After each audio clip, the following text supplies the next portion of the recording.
Hi friends, welcome to my cooking channel cook and taste with Ujwala. ಇವತ್ತು tasty ಆದಂತಹ sweet carrot ಹಲ್ವಾನ ಮಾಡೋಣ. ಅದಕ್ಕೆ ನಾನಿಲ್ಲಿ 5ರಿಂದ 6 ಕ್ಯಾರೆಟ್ನ ತೊಗೊಂಡಿದ್ದೇನೆ. ಈ ಥರ ಮೇಲೆ ಪೀಲ್ ಮಾಡಿಕೊಂಡು ಇಟ್ಕೊಳ್ಳಿ. ನೋಡಿ, ಅದೇ ರೀತಿ ಎಲ್ಲ ಕ್ಯಾರೆಟ್ನ ಪೀಲ್ ಮಾಡಿಕೊಂಡು ಈ ಥರ ತುರ್ಕೋಬೇಕು. ದಪ್ಪ ಇರುವಂತಹ ಕ್ಯಾರೆಟ್ ತೊಗೊಂಡ್ರೆ ತುರ್ಕೊಳ್ಳೋಕ್ಕೆ ತುಂಬ ಈಸಿ ಆಗುತ್ತೆ. ಚಿಕ್ಕದಾಗಿದ್ದರೆ ನೀವು ಮಿಕ್ಸಿ ಜಾರಲ್ಲಿ ಗ್ರೈಂಡ್ ಮಾಡ್ಕೋಬಹುದು.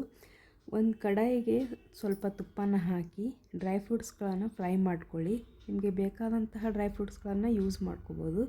ನೋಡಿ, ಈ ರೀತಿ ಎಲ್ಲ ಫ್ರೈ ಮಾಡ್ಕೊಂಡ್ಮೇಲೆ ಸಪ್ರೇಟಾಗಿ ಇಟ್ಕೊಂಡು ಅದೇ ಕಡಾಯಿಗೆ ತುರ್ಕೊಂಡಿರುವಂತಹ ಕ್ಯಾರೆಟ್ನ ಹಾಕಿ ಫ್ರೈ ಮಾಡ್ಕೊಳ್ಳಿ. ಹಸಿ ವಾಸನೆ ಹೋಗೋವರೆಗೂ ಫ್ರೈ ಮಾಡ್ಕೋಬೇಕು.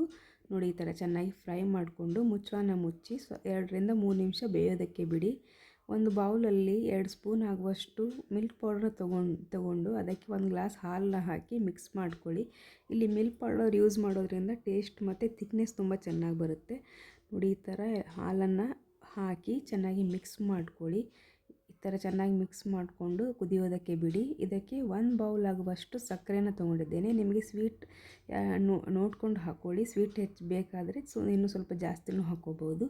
ಈ ಥರ ಮಿಕ್ಸ್ ಮಾಡಿಕೊಂಡು ಕುದಿಯೋದಕ್ಕೆ ಬಿಡಬೇಕು. ಇದರಲ್ಲಿರುವ ನೀರಿನ ಅಂಶ ಎಲ್ಲ ಹೋಗಿ ಡ್ರೈ ಆಗೋವರೆಗೂ ನೀವು ಫ್ರೈ ಮಾಡ್ಕೋಬೇಕಾಗುತ್ತೆ.